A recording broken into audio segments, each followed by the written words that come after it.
Assalamualaikum warahmatullahi wabarakatuh. Salam sejahtera untuk kita semua. Perkenalkan, saya Nurse Apriya Pijayani Eskep.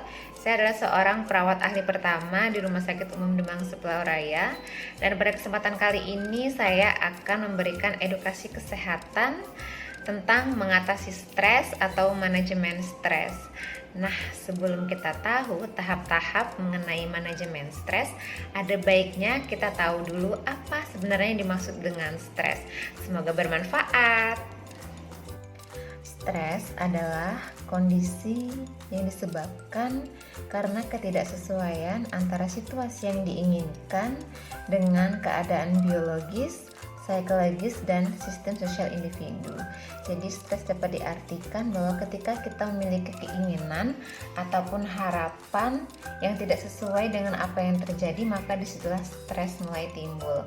Kemudian untuk manajemen stres itu sendiri adalah kemampuan penggunaan sumber daya secara efektif untuk mengatasi gangguan ataupun kekacauan mental dan emosional yang muncul karena tanggapan atau respon stres itu sendiri. Nah, di sini manajemen stres lebih bisa diartikan bahwa kita mampu mengolah stres dengan cara yang lebih baik atau cara yang lebih positif. Stres bersumber pada 3 faktor. Yang pertama, faktor fisik atau biologik, misalnya keadaan cacat ataupun disabilitas, merasa penampilan kurang menarik, dan penyakit kronis atau penyakit yang sangat sulit disembuhkan. Kemudian dari faktor psikologik itu ada negative thinking, di mana selalu memikirkan kemungkinan-kemungkinan terburuk, adanya permusuhan, iri hati, dendam, dan sejenisnya. Kemudian untuk faktor sosial, misalnya rumah tangga atau keluarga yang kurang harmonis, masalah di dalam pekerjaan, iklim yang silih berganti, dan lingkungan yang kurang nyaman. Nah, lalu bagaimana cara tubuh merespon terhadap stres itu sendiri? Yang pertama ada respon psikologis, yaitu meningkatnya tekanan darah, detak nadi, dan sistem pernafasan. Kemudian ada lagi respon kognitif, yaitu berupa pikiran yang kacau, pikiran berulang, daya konsentrasi menurun, dan pikiran tidak fokus. Kemudian untuk respon emosional bisa saja malu, sensitif, marah, sedih, dan bahkan menangis.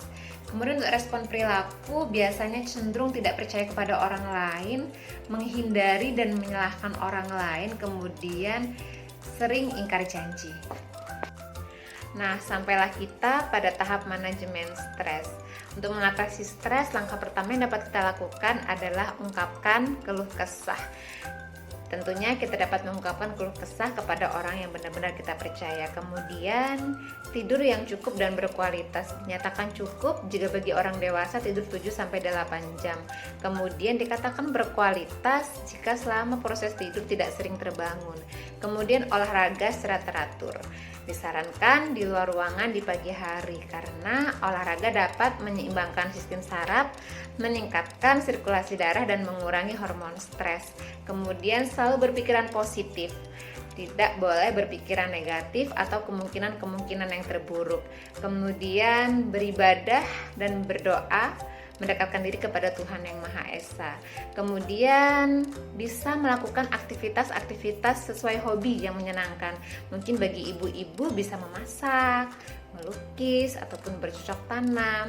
Dan yang terakhir yang kemudian nanti akan saya dokumentasikan atau saya peragakan untuk videonya, yaitu teknik relaksasi, di mana teknik relaksasi terdiri dari meditasi, memejamkan mata, kemudian membayangkan sesuatu yang rileks, mendengarkan musik, dan menarik nafas dalam.